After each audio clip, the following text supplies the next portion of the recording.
네, 그럼 슬슬 시작을 할게요. 민사소송법 드디어 기본 강의를 시작을 하게 되었었습니다. 한 달 동안, 한 달 조금 넘게 거의 아무것도 못하면서 민소에 매달려가지고서 좀 많이 열심히 준비를 했었고요. 새삼스럽게 준비를 하면서 깨닫게 된 것들도 있었고요. 최대한 와닿는 형태로 좀 연기를 진행을 하려고 하고 있습니다. 제가 몇 번 민사소송법의 과목의 특징이라던가 아니면은 그 과목의 공부 방법에 대해서 말씀을 드린 바가 있긴 있었어요. 하지만 약간 엑기스만 뽑아가지고서 짧게 말씀을 드리고 나서 원래의 내용으로 들어가 보도록 하겠습니다. 우선은 이 민사소송법이라고 하는 부분의 공부 방식은요. 기본적으로는 노동법이라고 하는 실제법과 좀 다릅니다. 저는 노동법도 강의를 하고 민사소송법도 강의를 하는데요. 두 가지 그 강의에 있어가지고서 제가 강조하는 포인트 그리고 공부를 시키는 방법이라고 하는 부분에서 좀 차이점이 발생을 하게 돼요. 자, 기본적으로 민사소송법은요. 좀 큰 과목입니다. 그리고 접근은 넓고 얇게 하는 편입니다. 노동법은 말하자면은 한 100개 정도 되는 그 판례들이 있어요. 그 주요 판례들을 심층적이고 자세하게 키워드 같은 것을 다 따져가지고서 그 전체적인 구조를 봅니다. 그리고 구조에 대한 암기 반드시 해야 되고요. 그리고 판단 지표 같은 부분에 대해서도 현출해 내야 되며 그런 것들을 길게 나오는 사례 문제에다가 길게 적용을 해야 되는 개념에 가까워요. 그런데 민사소송법은 70년 민소 역사상 수천 개의 판례가 존재합니다. 그 중에서 학계에서 400개 정도의 판례를 중요한 판례를 꼽고 있어요. 다만 이 400개의 판례들은 노동부처럼 엄청난 양을 가지고 있는 것이 아니라 각각 몇 줄씩이며 각각의 결과의 OX를 판단을 해야 되고 그 결과가 유사한 사례에서 왜 이 사례에서는 이러한 결론, 즉 소송이 부적법하다라는 결론이 났는지 아니면은 다른 사례에서는 왜 그 소송이 적법하고 본안 판결이 대상이 되었는지와 같은 것들에 대해서 그 OX 여부에 대한 부분을 정확하게 교통 정리해 나가는 개념이다라고 볼 수가 있어요. 그렇기 때문에 노동법 공부가 주는 그 고통이라고 하는 부분하고요. 민사소송법 공부가 주는 고통이라고 하는 것이 조금 다른 느낌을 가지고 있습니다. 자, 그렇기 때문에 민사소송법의 공부 방식은요. 노동법과 좀 다릅니다. 노동법의 경우에는 발레오 전장 사건 하나 완벽하게 읽고 그리고 콜텍스 사례 파악하고 강원랜드 이런 식으로 하나하나씩 쟁점을 잡고 하나하나씩 먹어 들어갈 수가 있어요. 하지만 이 민사소송법은 절차법이면서 하나의 시스템을 다루고 있습니다. 그렇기 때문에 그림 그리기와 같은 방식으로 접근을 해야 돼요. 1대1로 접근을 해서 쟁점 50개를 하나하나씩 깨어 나가는 것이 아니라 스케치를 먼저 하고 그 내부를 채워가는 방식으로 들어가야 됩니다. 그래서 여기는 전체적인 틀을 잡고 나서 디테일을 채워가는 개념으로 항상 공부를 해 주셔야 돼요. 그리고 민사소송법에서 나올 만한 단문들 자체는 한 몇십 개 수준인 것은 사실입니다. 하지만 그 몇십 개의 단문들을 먼저 외우자라고 생각을 하시는 것이 아니라요. 전체적인 체계 파악이 안 된 상태의 디테일은 무용지물합니다. 그리고 전체적인 파악이 되어 있다면은 단문에서의 그 빈칸들을 채워나가는 과정은 굉장히 쉬워져요. 그렇기 때문에 조급해하지 마시고 크게 개괄을 하고 나서 점점 이 부분에 대해서 정밀 묘사로 들어가는 방식으로 공부를 해 주시는 것이 중요합니다. 자, 그리고 우선은 이 과목은요. 국영수라고 하는 개념으로 들어갔었을 때 국어는 아닌데 외국어와 수학 중에서 함수 같은 느낌을 좀 가지고 있습니다. 기본적으로는 그 용어 자체가 매우 생소하고 딱딱한 느낌이 들고 있어요. 그리고 실질적으로도 굉장히 외국어와 같은 특성을 가지고 그렇게 접근해야 됩니다. 외국 공부에서 가장 중요한 것은 노출이거든요. 여기도 마찬가지입니다. 그래서 반복이라고 하는 것이 상당한 핵심을 차지할 수밖에 없습니다. 그리고 이 반복이라고 하는 부분은 물론 정답보다는 노력이 더 중요한 영역이긴 한데요. 약간 더 효율적인 방식이 바로 표라고 할 수가 있어요. 그리고 이 과목만큼은요. 회독이 굉장히 중요합니다. 1회독, 2회독, 3회독 이런 식으로 회독수를 늘려가면서 보여지는 것들이 존재를 해요. 자, 그리고 국어는 아니고 영어나 수학이다라고 말씀을 드렸었는데요. 사실 그 노동법이라든가 인사의 경우에는 어느 정도 글발이라고 하는 게 필요해요. 하지만 민사소송법은 글발이라기보다는 장문이라기보다는 함수나 순서도처럼 논리 흐름을 잡고서 그 흐름대로 적어주면은 답이 나오는 성격을 가지고 있어요. 약간 이런 느낌이 있습니다. 국어는 우선은 들어가면 쉬워요. 들어가면 쉬운데 내가 합격하려면 잘해야 됩니다. 근데 영어나 수학의 영역은요, 진입 장벽이 커요. 하지만 할 줄 알면은 통과할 수 있습니다. 그래서 정직하게 공부하면은 정직한 만큼 성적이 나오는 과목에 속하고요. 그리고 민소는 과목 자체는 어렵습니다. 하지만 출제 경향상으로는 조금 쉬운 느낌을 가지고 있어요. 요새의 민소 사례들은 쟁점이 조금 더 과거보다 많아졌습니다. 과거에는 약간 진짜 기어다니는 수준의 문제가 사례로 나왔다면은 지금은 걷는 수준까지는 나와요. 뛰는 수준은 나오지 않고 있습니다. 하지만 이 사례의 쟁점들은요, 뭔가 노동법에서 우리가 충격을 먹었던 것 같이 지엽적인 부분에서 나오잖아요. 핵심 법리에서 출제가 되고 있습니다. 그리고 단문의 경우에는 기본적으로 우리가 처음 봤었던 개념들 같은 것을 물어보지 않습니다. 얼마나 내가 준비하고 많이 알고 있느냐의 차이는 있겠지만요. 기본적으로는 친절하고 자비로운 부분으로 출제가 되고 있어요. 이게 민소의 특징이다라고 볼 수가 있고요. 자, 그러면은 공부를 어떻게 해야 되는지를 말씀을 드리면은요. 가장 중요한 부분은 아무래도 그 노동법 쪽에서 저도 그러거든요. 저도 연기부터 노동법의 경우에는 사례풀이를 시켰었습니다. 노동법은 그렇게 하는 것이 적절한 과목이에요. 하지만 민사소송법에서는 연기와 일기에서 별로 쓰기의 비중을 키울 생각이 없습니다. 왜냐하면 민사소송법은 아는 것이 중요하지 쓰는 것이 중요한 과목이 아니거든요. 그리고 단문에서도 마찬가지입니다.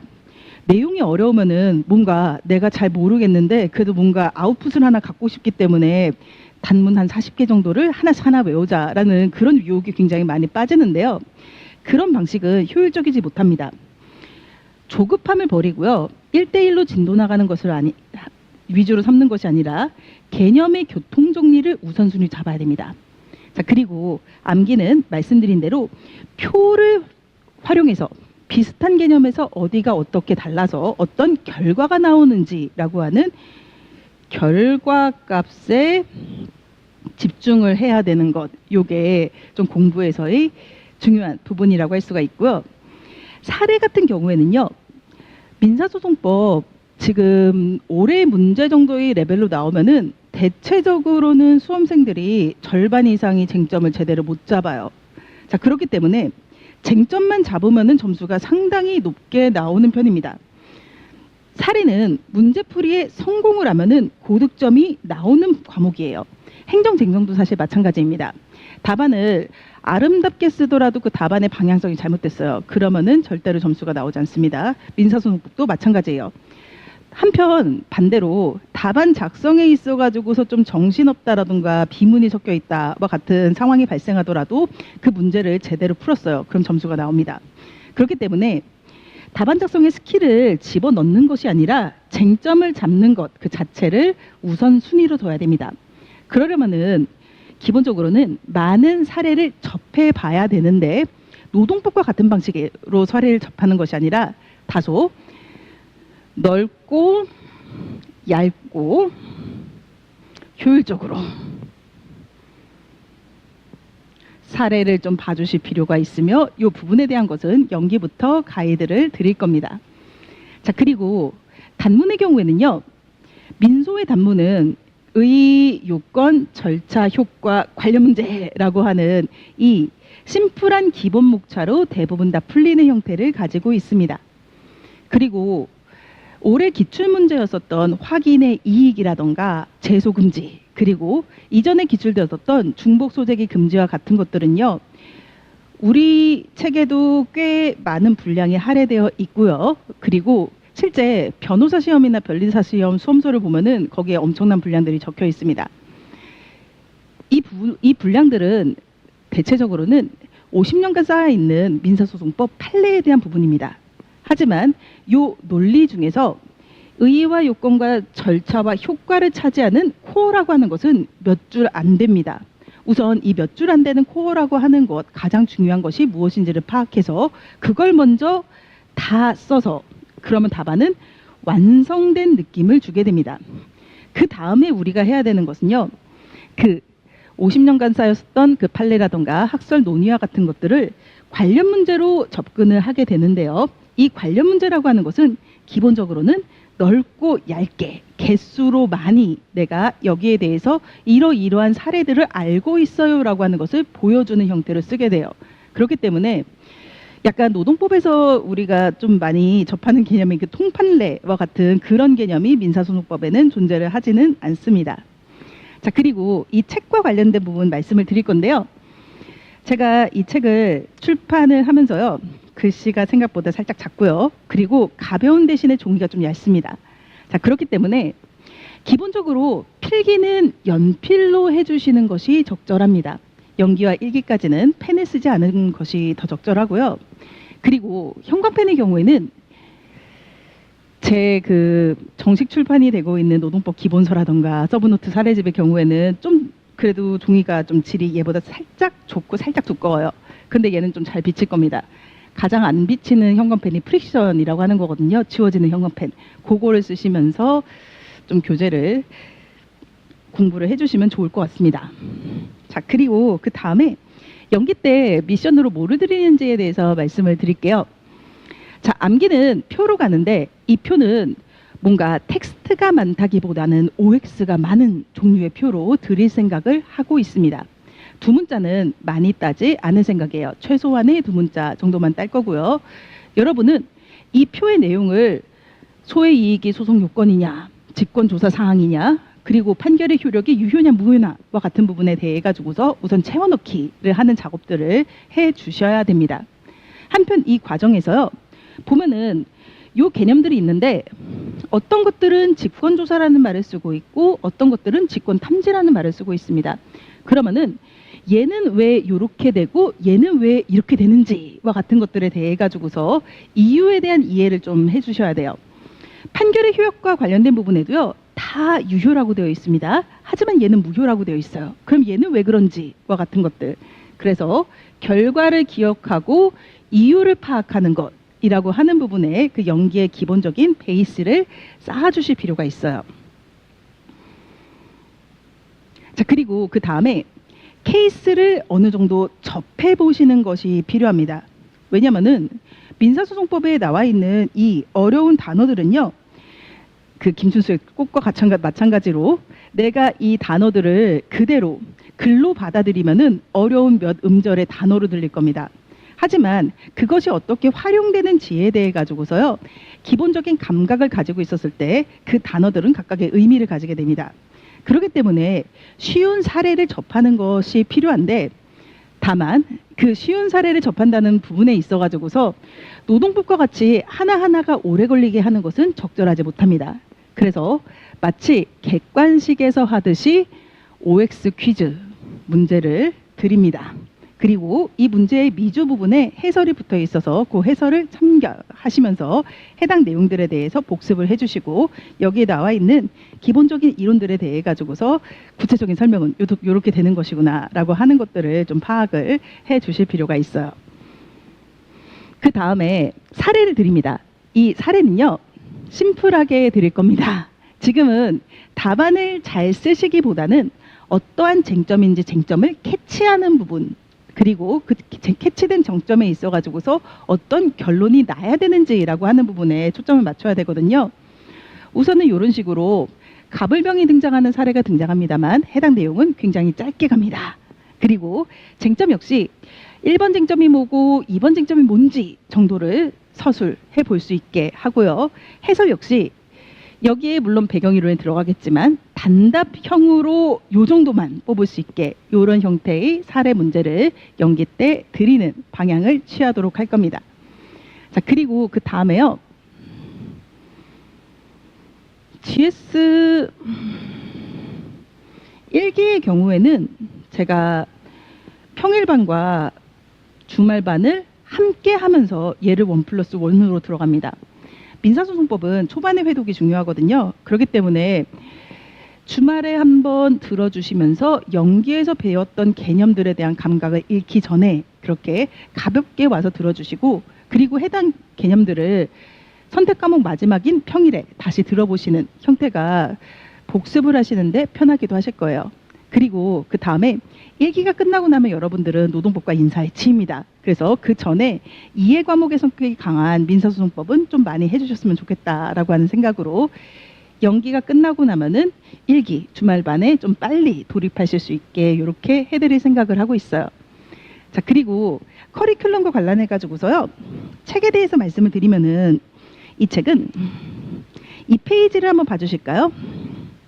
이 페이지를 보면서 슥슥 넘겨주시면은 우선 요 부분은 내가 배우려고 하는 챕터의 기본적인 흐름이라고 하는 것을 요약해 놓은 부분입니다. 자, 그리고 나서 7페이지로 가시면은 구체적으로 들어가서 단문 등으로 쓰이거나 조금 더 깊이 우리가 배워야 되는 것들에 대해 가지고서 테마별의 설명을 해 놓았었어요. 자, 그리고 저희가 12개의 챕터로 이 책을 구성을 했는데요. 그 12개의 챕터들마다 맨 처음에는 내용들에 대한 전반적인 요약이 들어가 있습니다.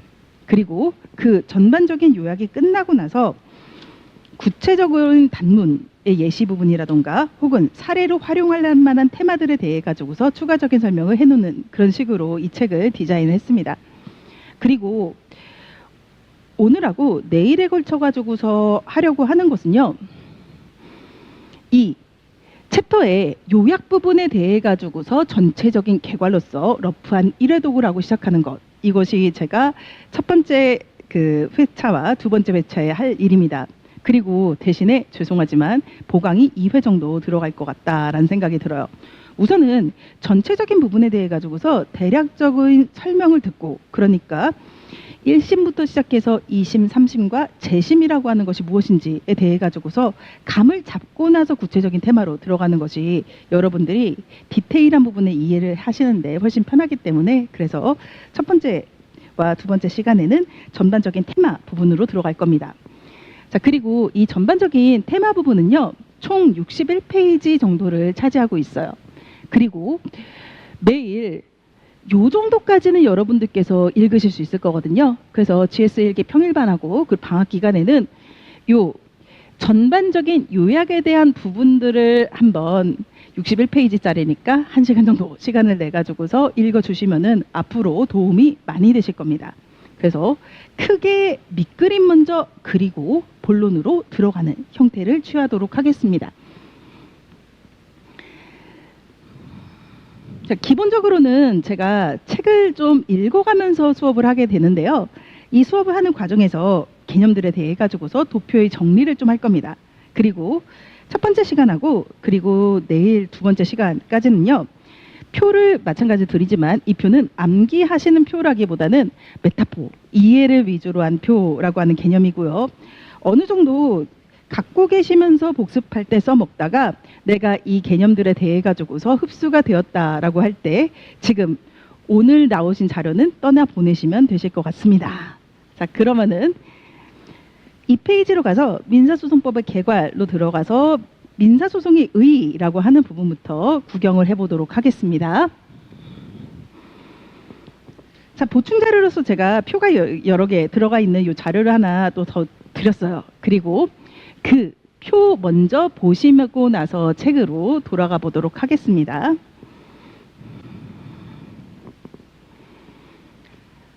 민사소송의 의의와 관련해 가지고서 제가 민사소송이라고 하는 우리가 배워야 되는 개념을 하나 띄워놨고요. 그리고 민사소송과 구별되는 비송사건이라고 하는 개념이 존재합니다. 이 비송사건 역시 민사법원에서 하는데요.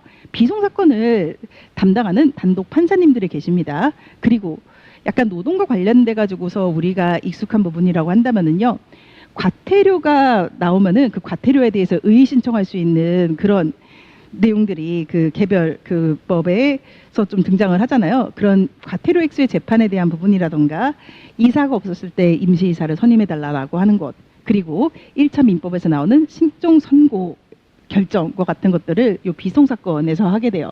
그리고 사실 노무사 수험생들은 노동위원회 사건에 가장 익숙하실 겁니다. 그래서 이 세 가지를 한번 비교를 해보고 들어가도록 하겠습니다. 자, 민사소송이라고 하는 것은요, 권리 의무를 확정하는 성격을 가집니다. 즉, 가장 민사소송의 디폴트라고 할 수 있는 것이 대여금 청구 소송일 거예요. 빌린 돈 갚아라라고 하는. 그래서 그런 민사적인 분쟁을 사법적으로 해결하는 것이라고 하는 것이 민사소송의 목적입니다. 자, 그리고요, 민사소송의 경우에는 채권자와 채무자가 각각 원고와 피고가 되는 이런 대립 당사자 구조라고 하는 것이 존재를 합니다.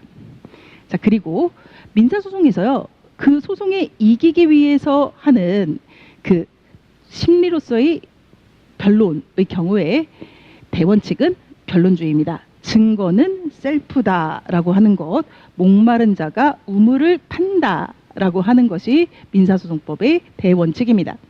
자, 그리고 민사소송법은 원칙적으로 공개주의를 채택하고 있습니다. 그래서 여러분들도요, 그 신분증만 내면은 현재 진행되고 있는 민사재판에 들어가서 방청해 보실 수 있습니다. 일반인 방청 가능 원칙을 취합니다.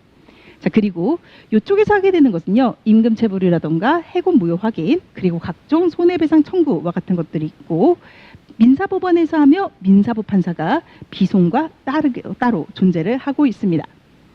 한편 비송사건이라고 하는 것은요, 행정과 사법의 중간적 성격을 띈다라고 합니다. 민사소송에서 법원은 판사의 역할을 해요.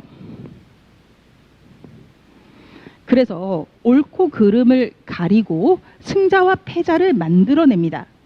하지만 비송은 그러하지 않습니다. 비송 사건에서의 법원은요, 후견인의 역할을 하게 됩니다.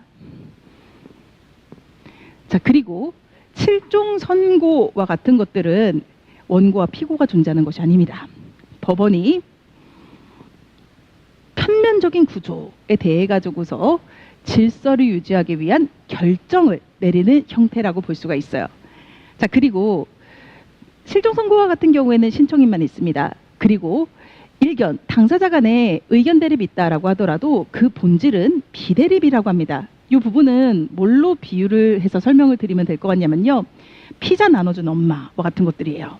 자, 그러면은 형과 동생의 의견이 대립을 하고 있습니다. 하지만 엄마는 판사가 아니에요. 엄마는 후견인입니다. 그래서 형을 이기게 하거나 동생을 이기게 하는 것이 아니라 가장 공평한 방법을 찾아서 피자를 나눠줍니다.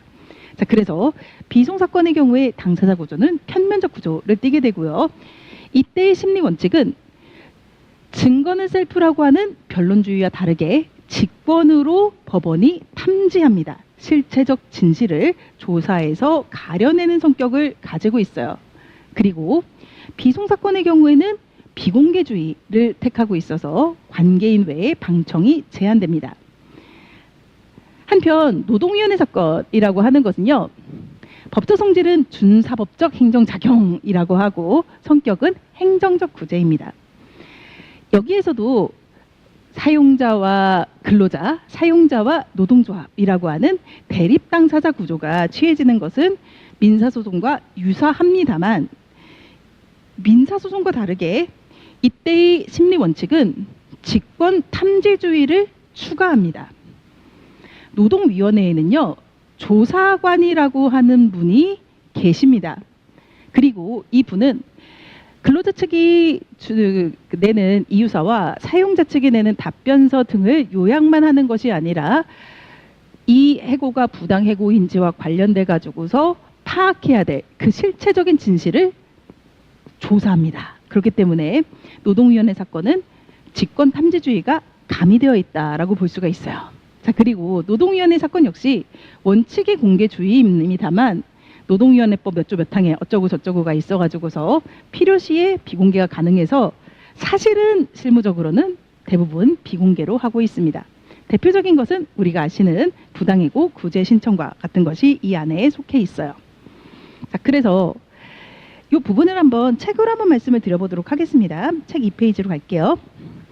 소송과 비송만 구별을 해놨었어요. 소송사건이라고 하는 것은 사법상의 권리 또는 법률관계의 존부를 확정하는 것을 목적으로 합니다. 그리고 대립하는 당사자가 관여하는 대립 당사자 구조를 취하고요. 원칙적으로 변론주의와 공개 심리주의가 적용됩니다. 이 변론주의에 대한 설명이 따라서부터입니다. 소송 자료, 즉 사실과 증거의 수집과 제출 책임을 당사자에게 맡기고요. 법원은 당사자가 제출한 재료만을 재판의 기초로 삼게 돼요. 한편 비송사과는 성격이 다릅니다.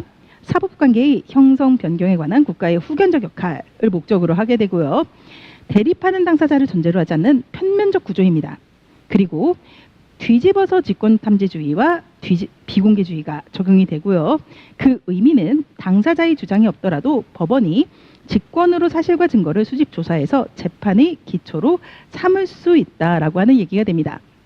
자, 한편 여기에서 변론주의와 직권탐지주의 그리고 하나 더 보시게 되는 직권조사주의라고 하는 개념에 대해 가지고서 이쯤에서 비교 설명을 해보도록 하겠습니다. 자, 변론주의와 직권탐지주의, 직권조사의 차이라고 하는 거고요.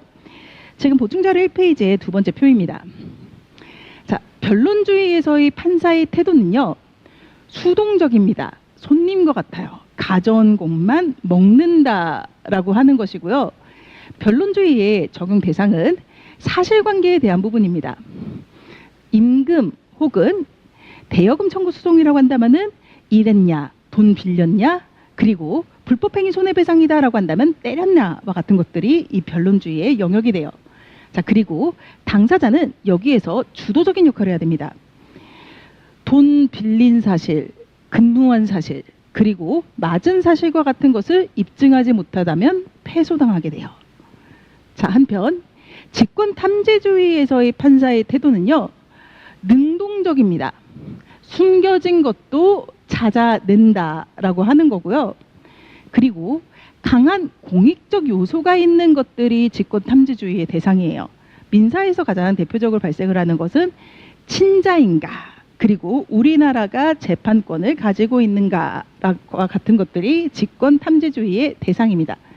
자, 그리고 당사자는요, 여기에 대해 가지고서 보조자의 역할을 할 뿐이에요. 판사가 알아서 이 부분에 대한 것은 도와주게 됩니다.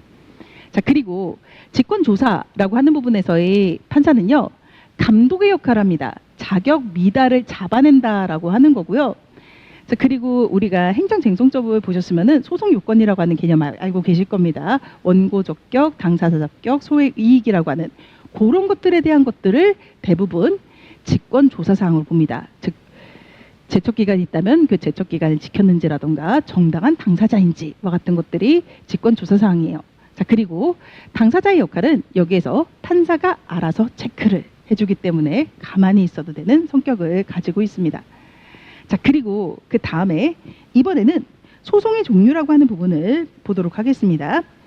첫 번째로는요, 청구의 내용에 따라서 소송을 한번 분류를 해볼 거예요. 자, 우선 책에서 이행해소 먼저 보도록 하겠습니다. 이행해소의 개념은요, 원고의 피고에 대한 이행 청구권의 확인과 그리고 그 청구권의 이행을 명하는 판결을 구하는 소송입니다. 민사소송에서 가장 흔한 형태인 것이고, 대여금 청구 소송이라던가 혹은 불법행위 손해배상 청구 소송과 같은 것이 여기 속합니다.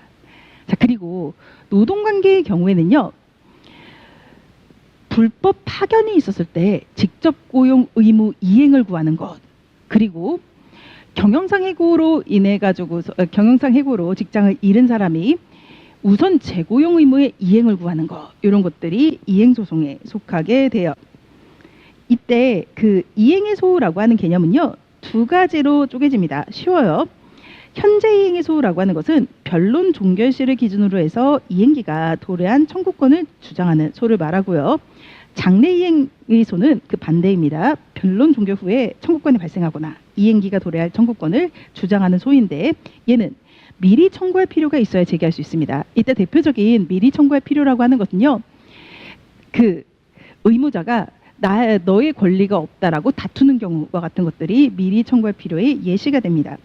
자, 여기에서 그러면은 변론 종결 시, 변론 종결 후라고 하는 변종시라고 하는 개념이 뭔지에 대해서 설명을 드리도록 하겠습니다.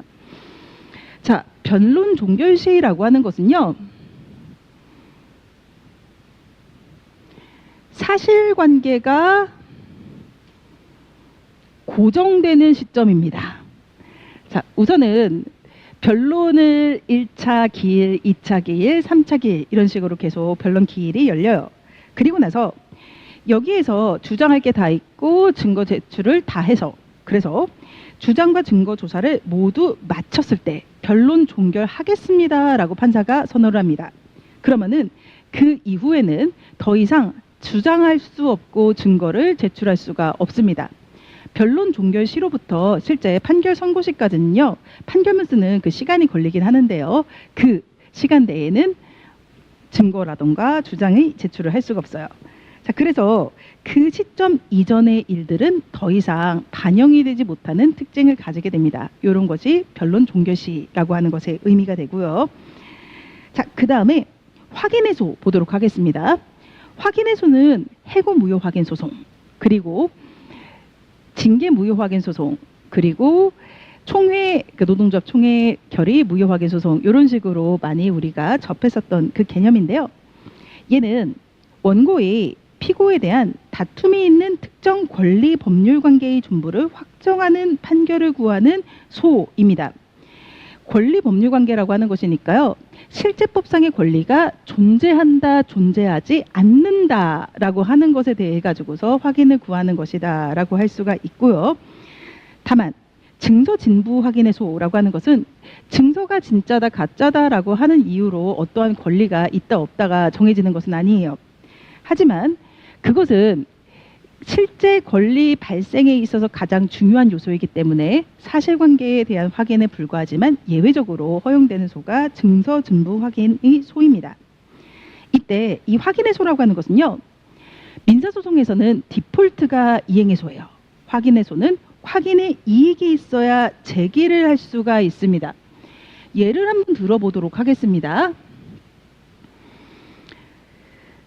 단체 교섭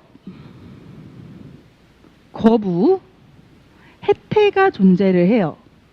자, 이것을 부당노동행위 구제 신청이라던가 아니면은 그 형사 고발을 통해서 해결하는 것이 아니라 민사 소송을 통해서 해결을 하고 싶다라고 했었을 때요. 이때 여기에 대해서는 교섭 의무 이행의 소를 제기해야 됩니다. 교섭 의무 이행의 소를 제기할 수 있음에도 교섭 의무 확인의 소를 제기하는 것은 확인의 이익이 존재하지 않아요. 자, 그래서 좀 더 직접적인 구제 수단이 있다라고 한다면은 확인의 이익은 기본적으로 인정되지 않습니다. 하지만 왜 해고 확인, 무효 확인 소송이라고 하는 요 우리에게 익숙한 그 개념에 확인의 이익이 인정되는지에 대해 가지고서 약간 설명을 드려볼게요. 설명은 이제 보충 자료 1페이지에 있고요. 얘는 분쟁을 해결하기에 가장 유효 적절한 수단이 되기 때문입니다. 임금 지급 청구라고 하는 이행의 소는요, 해고로 인한 금전적 손해의 보전만을 목적으로 하게 됩니다. 하지만 해고 무효 확인이라고 하는 것은 이 해고로 인해서 발생하게 되는 당사자 간의 포괄적인 권리 의무의 기초가 되는 근로자 지위 자체를 확정하는 것이고요. 단순히 과거의 임금만을 청구하는 것은 장래의 근로관계 존속 여부, 즉 원직복지과 같은 측면에 대한 분쟁을 완전히 해소할 수가 없어요. 그렇기 때문에 지금의 경우에는 근로자 지위의 확인을 구하는 것이 당사자의 권리 불안을 제거하는 가장 유효하고 적절한 수단이 되기 때문에 인정이 되게 됩니다. 그리고 또 근로계약이라고 하는 것은요, 근로제공과 임금 지급이라고 하는 기본적인 틀로 이루어져 있긴 합니다만 기본적으로 그 안에는 파생되는 수많은 법률관계라고 하는 것이 존재를 해요.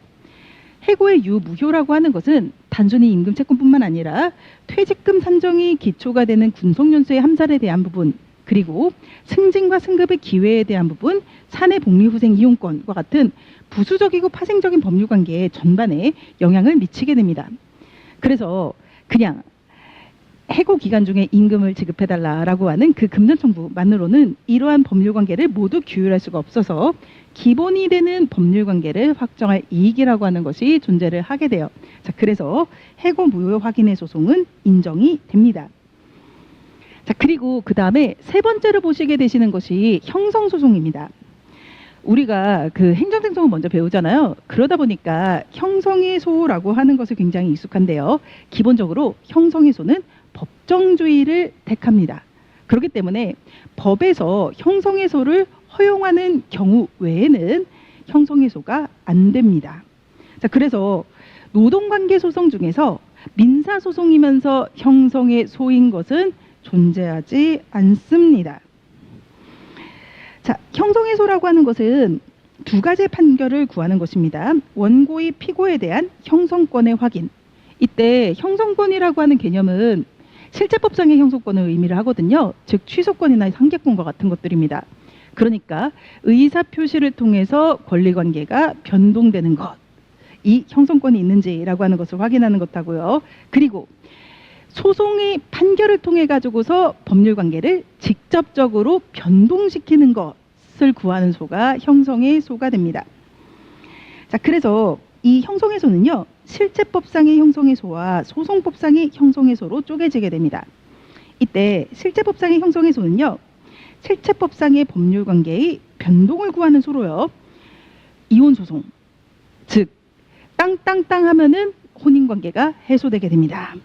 행정소송, 처분이 없던 일이 돼요. 자, 그리고 선고 무효소송, 당선이 없던 일이 됩니다. 권리관계가 직접적으로 변해요. 그 외에 경계선 확정의 소송도 형성소송이거든요. 땅땅땅하고 판결이 확정돼요. 그러고 나면은 이 토지의 경계가 판결에서 잡아준 그대로 확정이 되게 됩니다. 자, 그리고 소송법상의 형성의 소는요, 소송법상의 법률관계의 변동을 구하는 소로서 재심의 소, 이것은 확정 판결을 취소합니다. 준재심의 소는요, 화해조사와 같은 그 확정 판결과 마찬가지의 효력을 가지는 것들을 취소하는 효력을 가지게 되고요. 정기금, 즉 매월 얼마, 매년 얼마씩 지급하라고 하는 그 액수의 변경을 가져오는 소송, 이런 것들이 형성의 소에 속하게 됩니다. 우선은 집행과 관련된, 즉 빨간 딱지와 관련된 부분에 대해서 말씀을 드리면요, 이행의 소의 경우에는 집행이 필요합니다. 피고는 원고에게 대여금 1억을 지급하라라고 하는 판결을 받더라도요, 실제로 통장에 돈이 꽂히는 것은 아닙니다. 피고가 이행하지 않는다면은 빨간 딱지라고 하는 강제 집행의 단계로 돌입해야 돼요. 자, 그리고 확인의 소의 경우에는요, 집행력이 없습니다. 권리관계를 확인해 주면서 끝이 나게 돼요. 그리고 형성의 소의 경우에는 판결로서 법률관계가 직접 변동하기 때문에 집행력이 불필요합니다. 그래서 세 가지 소송은 이러한 성격을 좀 띠고 있는 부분이 발생을 하게 돼요. 자, 그리고 나서 이번에는 공동소송에 대해서 개념적인 부분은 살짝 이해를 하고 들어가시는 것이 편해요. 그래서 공동소송의 종류와 걔네가 뭔지에 대해 가지고서 설명을 드려보도록 하겠습니다. 책 먼저 한번 보도록 할게요. 3페이지에 의의 및 종류부터 들어가겠습니다. 소송 목적이 되는 권리나 의무가 여러 사람에게 공통되거나 라고 한다면은 요걸 떠올려 주시면 되겠습니다. 공유 토지에 대한 소송과 같은 것을 떠올려 주시면 되시고요. 그리고 사실상 법률상 같은 혹은 동종의 원인으로 말미암아 생긴 경우라고 하는 것은 불법 파견에 있어서의 직접 고용 의무 청구 소송과 같은 것을 떠올려 주시면 되겠습니다. 그럴 경우에는 그 여러 사람이 공동 소송인으로서 당사자가 될 수가 있게 됩니다. 자, 여기에 있어 가지고서요, 공동 소송에는 세 가지의 종류가 발생을 하게 됩니다. 첫 번째는요, 노동관계 소송은 대부분 통상 공동 소송에 속합니다. 법률상 합의 확정의 필요성이 없는 소송으로서 필수적 공동소송을 제외한 모든 공동소송이 통상 공동소송에 해당을 하게 되고요. 여기는 그러니까 수인이 한 회사에 대해서 제기하는 해고 무효 확인의 소송, 이것은 각각의 사정에 따라 가지고서 근로자 갑은 승소하고 근로자 을은 패소하는 경우도 발생할 수 있으며 그것은 모순이라고 볼 수가 없기 때문입니다. 임금 청구 소송이라고 하는 것도 수인의 원고들 간의 결과가 각각 다를 수가 있게 됩니다. 파견에서 직접 고용 간주의 경우에 하게 되는 근로자 지위의 확인 소송이라던가 혹은 직접 고용 의무가 발생했을 때 하게 되는 직접 고용 의무 청구 소송의 경우에도 각각의 근로자마다 결과가 다를 수 있습니다. 그렇기 때문에 이런 것들은 통상 공동소송입니다. 자, 그리고 이런 소송은 합의 확정이 필요가 없고요. 공동소송이 강제되지 않으며, 그리고 원고는 갑을병 등이 공동소송인이지만 심판은 각각 독립해서 하게 됩니다. 갑에 대한 사유를 갑 나름대로, 을에 대한 사유를 을 나름대로, 병에 대한 사유를 병 나름대로 판단을 하고 갑은 지고 을은 이기는 상황들이 발생할 수가 있게 돼요. 자, 그런데 고유필수적 공동소송이라고 하는 것은요, 책으로 다시 보겠습니다. 공동소송이 강제되고 법률상 합의 확정의 필요가 있는 소송을 말하게 됩니다. 대표적인 것은요, 공유물 불안해소입니다. A, B, C라고 하는 사람이 한 토지를 공유를 하고 있어요. 그랬을 때 이 공유물 분할 소송을 제기하고 싶다면은 1인이 나머지 모두를 상대로 해가지고서 공동소송을 제기를 해야만 합니다. 자, 이래서 고유필수적 공동소송이라고 하는 것은 법률상 공동소송이 강제되는 형태를 가지고 있고요. 대표적인 것은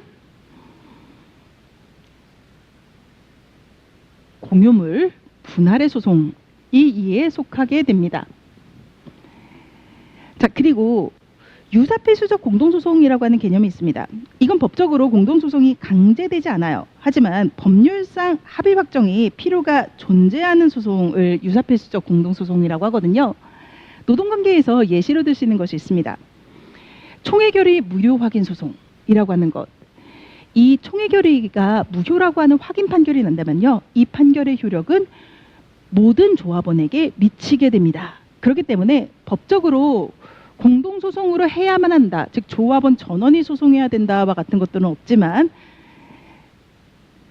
A라고 하는 조합원과 B라고 하는 조합원이 이 소송을 제기했다면 A는 지고 B는 이기게 할 수 없는 성격을 가지고 있어요. 이런 것들이 유사필수적 공동소송에 해당을 합니다. 한편 이때 공동소송이라고 하는 부분은요, 굉장히 많은 원고와 굉장히 많은 피고가 존재할 수가 있게 됩니다. 자, 그러면은 원고가 제가 한번 해서 그 우정노조라고 하는 그 노동조합에 있었을 때 관여했었던 소송은요, 피고가 원고가 1,600명이었습니다. 이럴 경우에 이 소송을 간소화하기 위한 장치가 있습니다. 그것이 선정 당사자 제도라고 하는 것이에요. 책으로 한번 보도록 하겠습니다. 공동의 이해관계가 있는 여러 사람, 즉 여러 명의 공동소송인이 그 가운데서 모두를 위해서 당사자가 될 한 사람 혹은 수인, 선정 당사자는 1번, 2번 이렇게 선정할 수도 있어요. 이렇게 선정을 할 경우에 그 선정된 자가 총원을 위해서 소송을 하는 제도가 됩니다. 자, 그래서 100명이요, 갑과 을을 선정 당사자로 선임을 했다라고 한다면은요, 그러면은 둘이 원고가 되는 그런 형태가 되고, 하지만 그 판결의 효력은 요 백인들에게 미치는 형태가 되게 돼요. 자, 그럼 다시 책으로 돌아와 가지고서 말씀드리겠습니다. 선정 당사자는 당사자 본인으로서 포괄적인 소송 수행권을 가지면서 판결의 명의인이 되게 됩니다. 자, 그리고 선정자는 선정 당사자를 선정한 후 당연히 소송에서 탈퇴하면서 수행권을 상실한다라고 되어 있는데요. 얘는 무슨 얘기냐면은 갑과 을을 선정 당사자로 선임한 이 100명의 사람들은요, 판결의 효력은 받습니다. 하지만 이들의 소송 행위가 마음에 들지 않는다라고 해가지고서 다시 소송으로 들어와가지고 변론을 한다라던가 증거를 신청하고 제출하는 행위를 할 수가 없어요. 즉 이들은 소송의 배후에 머무르면서 판결의 효력만 받게 되는 것인데요. 이때 갑과 을이 일하는 꼬라지가 마음에 들지 않는다라고 한다면은 선정을 취소하면 됩니다. 그러면은 다시 본인이 들어와서 직접 소송을 수행을 할 수가 있게 돼요. 이 사람들이 선정 당사자라고 하는 사람들이고 공동소송을 할 때 주로 선임되는 사람들입니다. 자, 그리고 그 다음에요, 조금 더 복잡한 소송의 형태에 대해 가지고서 개념들만 한번 툭툭 잡고 들어가도록 하겠습니다. 책으로 가서요. 독립의 소와 소송 중의 소라고 하는 개념 보도록 하겠습니다. 의의로서 독립의 소는 새로운 판결 절차를 개시시키는 소를 말하고요. 소송 중의 소는 이미 계속 중인 소에 대해서 당사자 또는 제3자가 병합된 심리를 요구하는 것을 소송 중의 소라고 하게 돼요. 자, 여기에서 당사자가 제기하는 부분하고 그리고 제3자가 제기하는 부분이라고 하는 것을 좀 나눠서 말씀을 드려보도록 하겠습니다. 자, 우선 책 먼저 보겠습니다. 당사자가 제기한 소송 중의 소라고 하는 것에서요. 청구의 변경이라고 하는 것은 소송 계속 중에 원고가 청구의 기초를 그대로 유지하면서 기존의 청구를 다른 청구로 교환하거나 추가 혹은 교환적으로 변경하는 것을 청구의 변경이라고 말합니다. 자, 이때 대표적인 예시를 들어보면요. 칠판 잠깐 보실까요? 우선은 해고 무효 확인의 소송만 제기를 했었어요. 그리고 해고 기간 중에 임금 청구에 대해서는 주장을 하지 않았다가 예까지 하겠습니다라고 하는 것은 추가적 변경에 해당합니다. 자, 그리고 이런 경우도 있을 수가 있어요. 해고 무효 확인 소송을 제기했습니다. 그런데 소송이 계속 중에요. 본인의 정년이 만료되려고 하는 거예요. 그러면은 해고 무효 확인 자체의 이익은 사라지거든요. 그러면 소송이 각하당할 위협에 놓이게 됩니다.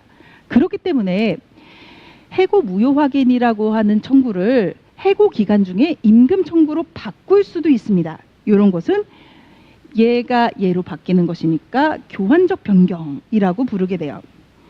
자, 법원은 다시 책으로 돌아오겠습니다. 원고의 청구 변경이 인정되면 구청구에 대한 심판을 중단하고 신청구에 대해서 심판을 하게 되고요. 소에 추가적 변경이 있다면은 청구가 2개가 되는 것입니다. 그리고 교환적 변경이 있다라고 한다면은 옛날에 있었던 청구는 취하된 것으로 보게 됩니다. 자, 그리고 그 다음에 반소라고 하는 개념이 있습니다. 약간 그 맞고소라고 하는 느낌과 유사한데요. 맞고소란 말은 형사에서 씁니다. 반소라고 하는 개념 먼저 볼게요. 책입니다. 소송 계속 중에 피고가 원고를 상대로 본소의 청구 또는 방어 방법과 관련된 청구를 같은 절차에서 심리해 줄 것을 요구하면서 제기하는 소를 반소라고 합니다. 반소는 피고의 원고에 대한 청구이므로 원고가 이 반소에 대해서는 피고의 지위를 갖게 되고요.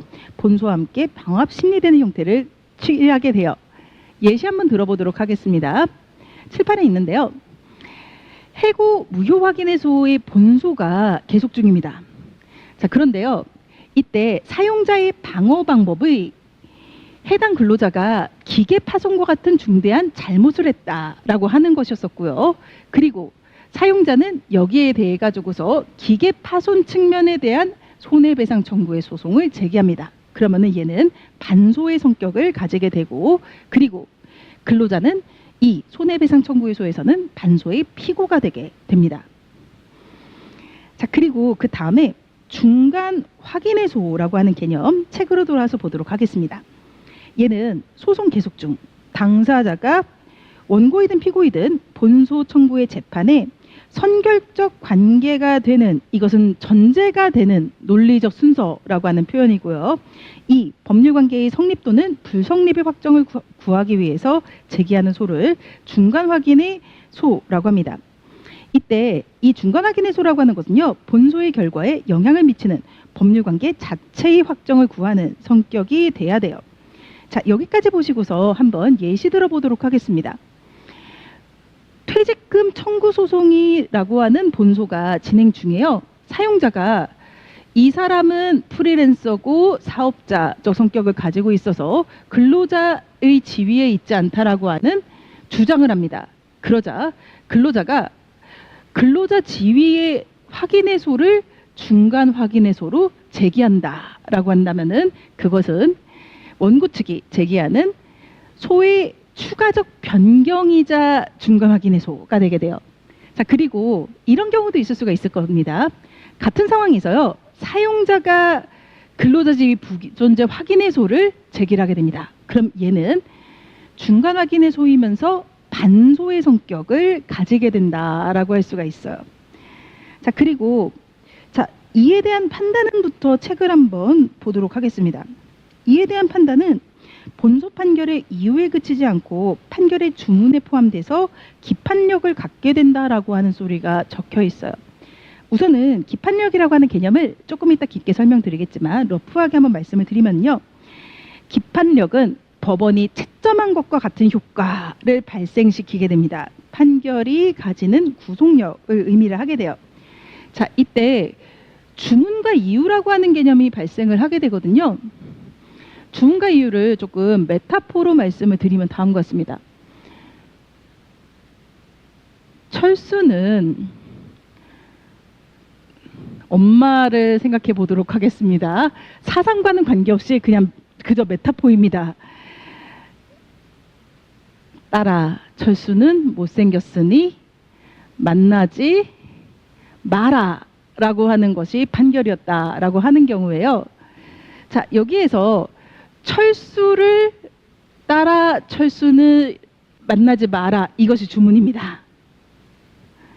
그리고 못생겼으니는 이유입니다. 기판력은 판결에 주문에 생겨요. 그 딸이 철수를 만나지 못하는 것에 생기고요. 이유, 철수가 못생겼다라고 하는 것에는 기판력이 생기지 않습니다. 하지만 여기에 대해 가지고서 중간 확인의소가 제기되었다라고 하는 경우에는요.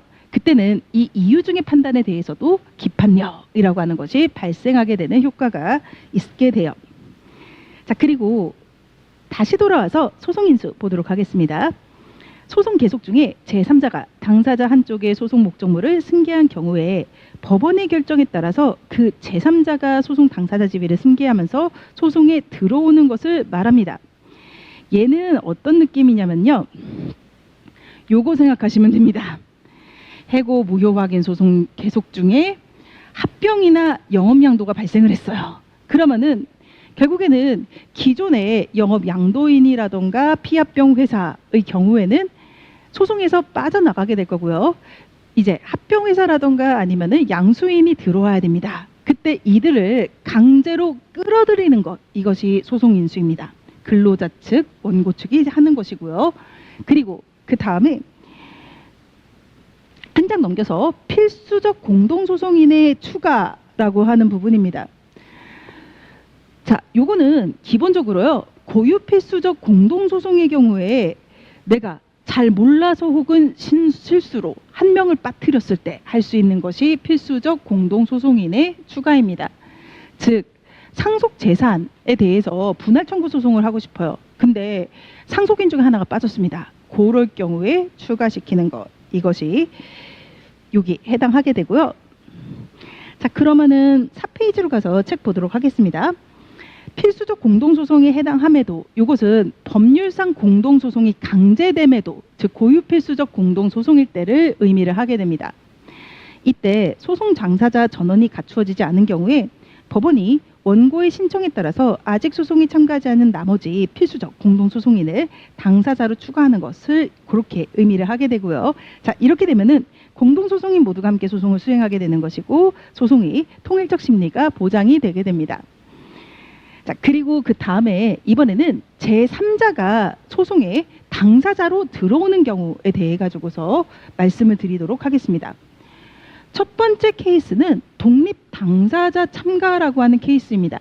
이 케이스는 두 가지로 쪼개지게 돼요. 우선은 칠판을 설명을 드리면요. 권리주장 참가라고 하는 것이 있습니다. 어떤 땅에 대해 가지고서요. A와 B가 자기 땅이라고 싸우고 있습니다. 그랬을 때 사실 그 땅은 내 땅이다라고 하면서 제3자가 주인임을 주장하면서 참가하는 것, 이것이 권리주장 참가라고 하는 것이고요. 이럴 경우에 소송은 셋이 하게 되는 삼면소송의 형태를 띠게 됩니다. 자, 그리고 사회방지조사 참가라고 하는 것은요. 채권자 취소소송 생각하시면 되겠습니다. A가 빚을 갚지 않기 위해서 B와 짜요. 그리고 나서 자신의 재산인 아파트를 넘겨주기로 하는 소송을 제기하고서 일부러 패소해서 재산을 빼돌리려고 하는 경우에 이걸 눈치챈 진짜 채권자가 이 사회행위에 대해 가지고서 방지하기 위해 참가하는 것, 이것이 사회방지 참가라고 하는 개념입니다. 자, 그리고 그 다음에요. 공동소송 참가라고 하는 것은 얘는 고유필수적 공동소송일 때 하는 것이었었고요. 얘는 유사필수적 공동소송일 때 하게 됩니다. 책 먼저 보도록 하겠습니다. 소송 계속 중에 제3자가 소송 목적인 일방 당사자와 함께 제3자에게도 관련되어 있는 경우 그 당사자의 승소에 도움을 주기 위해서 소송에 참가하는 것인데요. 이때 이 제3자는 단순히 보조하는 것이 아니라 당사자와 공동소송인으로서 소송을 수행하게 되는 것이고 공동소송인으로서의 지위를 가지게 됩니다. 요거는 그 노조위원장 선거 무효 확인 소송 이 계속 중에요. 다른 조합원이 참가하는 그런 형태가 공동소송 참가의 대표적인 형태입니다. 자, 그리고 그 다음에 참가 승계라고 하는 것은요. 또 다시 합병과 영업양도를 떠올리시면 되겠습니다. 다만 소송 인수와의 차이점은요. 소송 인수는 근로자가 그 영업 양수인 등을 강제로 끌어들이는 거다라고 한다면요.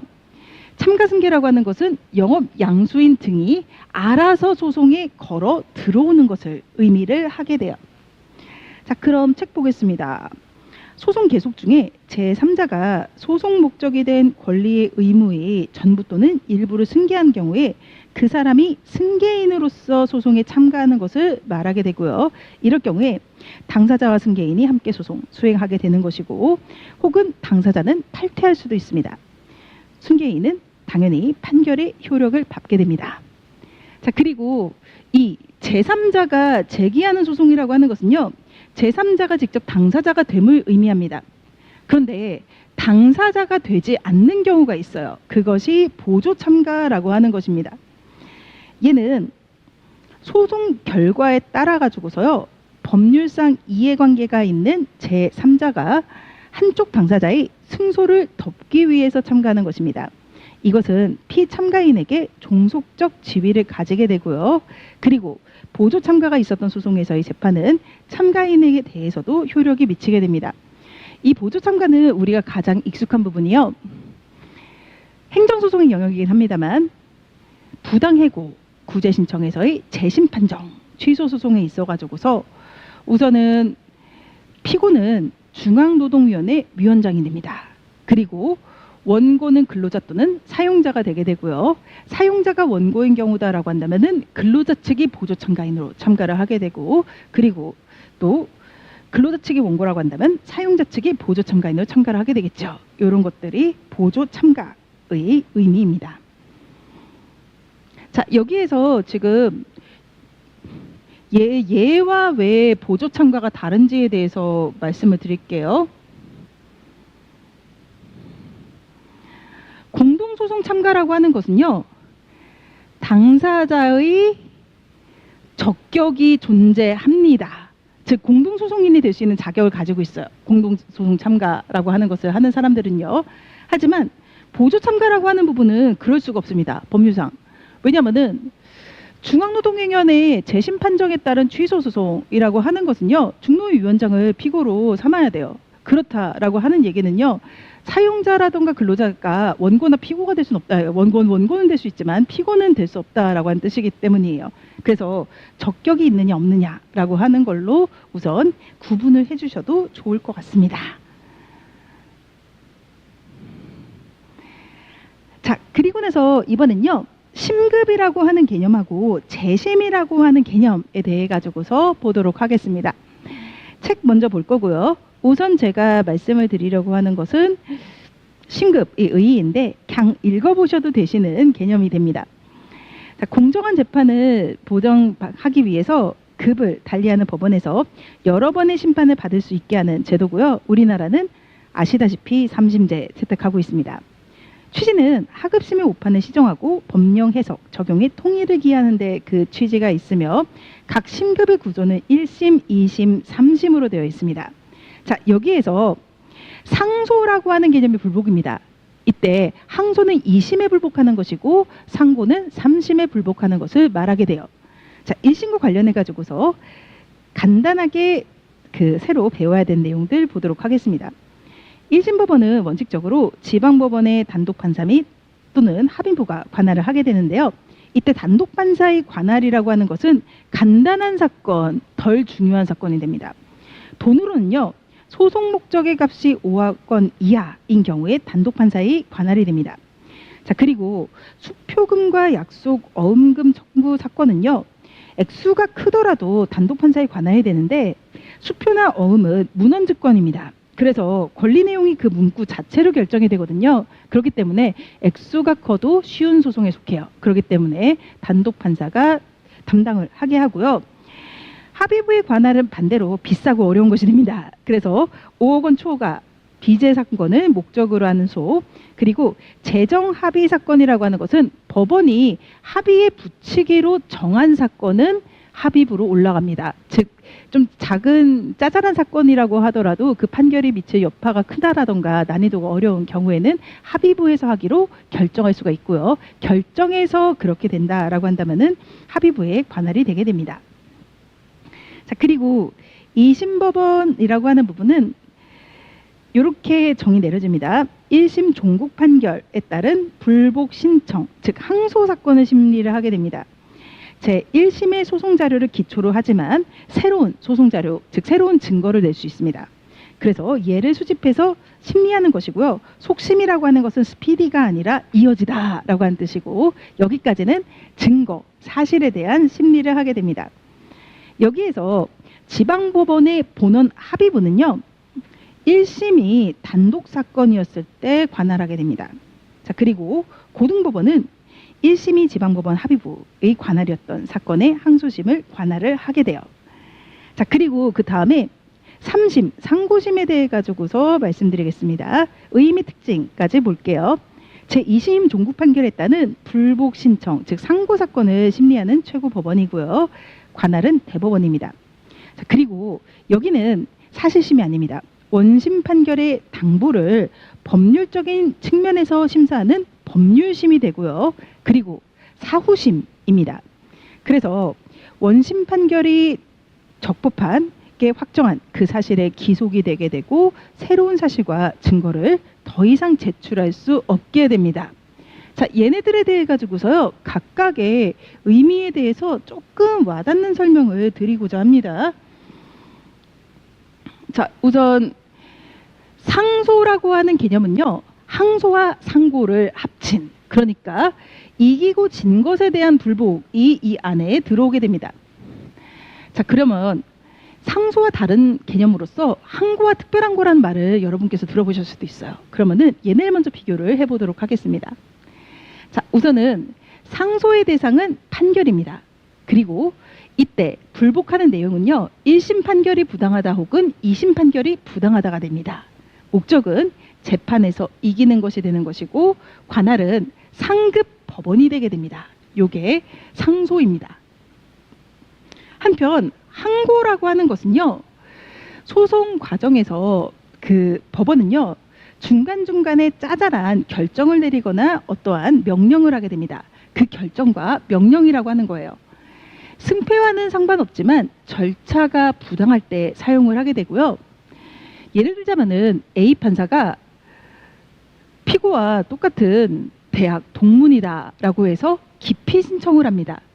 그리고요, 여기에 대해 가지고서 법원이 아니 지금 그 대학교의 동문이 몇인데라고 하면서 기각 결정을 했을 때 그것이 잘못됐다, 억울하다라고 할 때, 이럴 때 하는 것이 항고입니다. 얘는 절차상의 불이익을 없애는 데 그 목적이 있고요. 그리고 관할은 한심 올라가서 상급법원에 하는데 여기는 항고부라고 하는 부서가 따로 있습니다. 여기에서 심판을 하게 돼요. 자, 그리고 특별항고라고 하는 것은요, 불복이 불가능한 결정이라던가 명령이 존재합니다. 이거는 법문에서 불복이 불가하다라고 하는 식으로 못 박는 경우가 대부분이에요. 예를 들자면은 어떠한 증거를 채택할지 채택하지 않을지에 대한 결정과 같은 것들은 불복할 수가 없습니다. 이런 것들에 대해 가지고서요, 따질 곳은 없는데 그 결정의 꼬라지가 헌법을 무시할 정도로 잘못되었다라고 하는 경우에 대법원에다 하게 되는 것이 특별항고입니다. 얘는 헌법을 무시할 정도라고 하는 느낌을 가지고 있기 때문에 단순한 위법이라던가 사실 오인에 대해서 하는 것은 아닙니다. 요것이 특별항고라고 하는 것이에요. 자, 그러면은 다시 이번에는 항소와 상고에 대한 비교를 이어서 해보도록 하겠습니다. 항소 2심입니다. 관할은 고등법원 혹은 지방법원 합의부에서 각각 합의 사건과 단독 사건에 대해서 하게 되고요. 항소는 재경기와 마찬가지입니다. 자, 그렇기 때문에요. 재판에서 이기기 위한 사실상의 주장을 다시 합니다. 제가 진짜로 안 때렸단 말입니다. 라고 하거나요. 혹은 증거 다시 봐주세요. 라고 하는 것이 항소의 내용입니다. 자, 그리고 여기는 아직 사실심이기 때문에요. 새로운 증거를 제출할 수가 있고요. 목적은 사실관계를 바로잡고 증거를 보강하고와 같은 것에 있습니다. 한편 상고라고 하는 것은요. 3심으로서 대법원이고요. 얘는 재경기의 개념이 아니라 심판의 자질평가와 유사한 개념이라고 할 수가 있습니다. 여기는 판사가 특정한 법을 잘못 해석했어요 라고 하는 개념이라던가요. 판결 절차가 위법해요와 같은 것들이 이 상고에서 하는 것이고요. 법률심이기 때문에 실체법에서의 시험 범위는 여기가 됩니다. 자, 그리고 새로운 증거 제출할 수가 없고요. 목적은 법률 적용의 통일성입니다. 자, 그러면은 이번에는 일반적 상고 이유와 절대적 상고 이유라고 하는 것에 대해 가지고서 말씀드리도록 하겠습니다. 책이 심플하기 때문에요. 이 보충 자료와 PPT로 설명을 드리도록 할게요. 자, 일반적 상고 이유라고 하는 것은요. 절대적 상고 이유를 뺀 모든 것을 말하게 됩니다. 자, 그러면은 절대적 상고 이유 먼저 보도록 하겠습니다. 절대적 상고 이유라고 하는 것은요. 실수가 판결의 결과에 영향을 주든 주지 않았던 실수 자체가 용서가 안 될 정도일 때를 말하게 됩니다. 자, 그래서 이때 절대적 상고 이유로 들어오는 것들은요. 가짜 심판 수준이라고 하는 것이고 이런 것은 결과가 어떻든 무조건 잘못된 재판이라고 하게 되며 그 종류는 법에 정해진 6가지가 되며 결과는 100% 파기환송이 됩니다. 자, 그러면은 잠깐 그 절대적 상고 이유에 대해 가지고서 한번 구경을 해보도록 하겠습니다. 책으로 돌아갈게요. 자, 법률에 따라서 판결 법원을 구성하지 아니했을 때, 즉 법원 조직법과 같은 법률에 따른 판결 법원이 아니었을 때, 그리고 법률에 따라서 판결에 관여할 수 없는 판사가 관여한 때, 전속 관할 규정에 어긋난 때, 대리권에 흠이 있는 때, 변론 공개 규정에 어긋난 때, 그리고 판결의 이유를 밝히지 않거나 이유에 모순이 있을 때와 그리고 재심 사유들은 절대적 상고 이유에 들어갑니다. 그래서 여기까지가 절대적 상고 이유라고 해요. 느낌은 가짜 재판 수준의 중대한이라고 하는 느낌이고요. 여기 들어가지 않는 나머지 법률 위반들, 즉 민사소송법의 그 심리 원칙을 위반했다라고 한다라던가요. 혹은 근로기준법상의 해고 제한의 법리를 오인했다와 같은 것들, 이런 것들은 일반적 상고 이유에 들어옵니다. 자, 그럼 일반적 상고 이유에 대해서 표로 설명드리도록 하겠습니다. 일반적 상고 이유는요. 예로 뒤집으려면 그 법원의 실수가 결과에 영향을 주었을 때 뒤집어집니다. 그래서 여기는 오심이라고 하는 부분이 일반적 상고 이유가 된다라고 할 수 있는 것이고요. 법령의 위반이라던가 증거 채증 법칙 위반과 같은 많은 사유가 이 안에 들어오게 됩니다. 실수가 있더라도 결과에 영향을 미치지 아니할 정도였다라고 한다면은 기각될 수도 있습니다. 자, 그리고 그 다음에요. 재심이라고 하는 부분 보도록 하겠습니다. 자, 우선은 재심의 의의 및 특징 말씀드릴게요. 확정된 종국 판결에 대해서 중대한 흠이 있음을 이유로 해서 판결의 취소와 아울러서 그 소송을 판결의 전 상태로 복구시켜서 다시 심판을 구하는 비상의 불복 신청을 말하게 됩니다. 얘는 확정 판결이 가지는 기판력 기타 등등 판결의 효력을 제거하는 소송상의 형성해소의 성격을 가지게 됩니다. 자, 그리고 2심의 효력이 없습니다. 즉 1심 판결에 중대한 하자가 그러니까 2심 판결에 중대한 하자가 있어서 취소된다라고 한다면요. 그럼 2심을 다시 해야 됩니다. 이런 것이 이 재심의 특징이라고 할 수가 있고요. 자, 여기에서 항소라고 하는 개념하고 재심이라고 하는 개념을 한번 비교해 보도록 하겠습니다. 다시 보도록 할게요. 표 보겠습니다. 항소라고 하는 것은 판결 확정 전, 그러니까 2주 이내에 항소하지 않으면 판결이 확정돼 버립니다. 그렇게 짧은 그 항소 제기 기간을 가지고 있고요. 얘는 경기가 진행 중입니다. 리매치입니다. 자, 그리고 이유라고 하는 것은 판사의 판단 위법이라고 하는 것이고요. 항소는 상급 법원에 재심하게 됩니다. 반면에 재심이라고 하는 것은요, 판결 확정 후에 하는 것이고요. 그리고 재심 사유가 11가지인데 이 사유마다 조금씩 다르지만 대부분의 사유는 제척 기간이라고 하는 것을 정해두고 있습니다. 얘는 연 단위입니다. 자, 그리고 얘는 매달 박탈 요구와 같은 비상해 불복 수단에 해당하고요. 사유는 가짜 판결 수준, 즉 절대적 상고 이유와 같은 수준이거나 혹은 증거 위조와 같은 범죄 수준의 하자일 때, 그때 재심이 인정됩니다.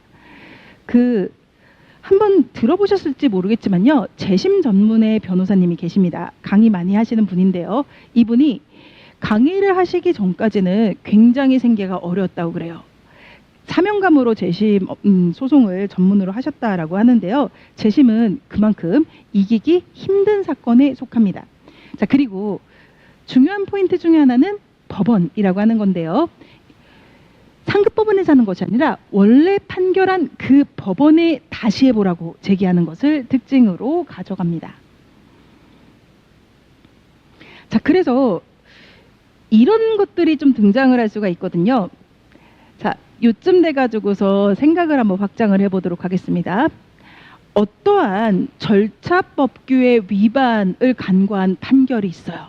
그런 판결이 있었을 때 일반적 상고 이유는 되지만 절대적 상고 이유는 안 되고 재심 사유 안 된다와 같은 식의 표현도 등장할 수가 있고요. 그리고 절대적 상고 이유이면서 재심 가능하다와 같은 표현도 등장을 할 수가 있을 겁니다.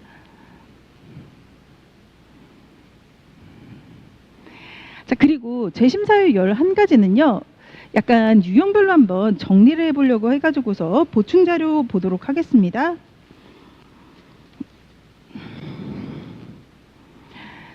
자, 첫 번째 유형은요, 재판의 기초가 된 증거의 하자라고 하는 것인데 그냥 하자가 아니라 형사상 처벌받을 행위여야 됩니다.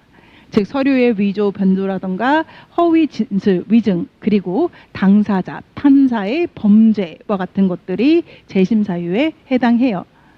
자, 그리고 두 번째는요, 판결의 절차 및 구성에 굉장히 중대한 하자가 있을 경우입니다. 자, 우선 법관과 관련해서는 법률상 관여할 수 없는 판사가 재판한 때와 같은 것들이 절대적 상고 이유이자 재심 사유로 들어오게 되고요. 대리권 훈결의 경우도 들어오게 됩니다. 자, 그리고 판단 누락, 판결에 영향을 미친 중대한 사안에 대해 가지고서 판사가 빠뜨린 때 역시 재심 사유에 들어와요. 이 중에서 조금 추상적이면서 범용성이 있는 부분이 대리권 훈결이라고 하는 부분입니다. 대리인 권한이 없는 자가 소송을 수행할 때라고 하는 식의 표현을 쓰고 있는데요. 얘는 조금 더 유추 적용되고 확대 해석되고 있습니다. 이 부분은 어차피 뒤에 책에 나오기 때문에 제가 따로 적진 않았습니다만 미리 말씀을 드린다라고 한다면요. 대리권인 권한이 없는 자가 소송을 수행을 해서 절차 참여의 기회를 박탈당한 사람에 대해 가지고서 판결의 결과를 강요하는 것은 안 된다라고 하는 부분을 의미를 하게 돼요. 자, 그렇기 때문에 좀 당사자 원고 측 모용, 피고 측 모용과 같은 경우라던가 여러 가지 경우에 있어 가지고서 얘가 유추 적용이 되고 있는 상황입니다. 자, 그리고 그 다음에 세 번째 영역은 판결의 모순이라고 하는 영역입니다.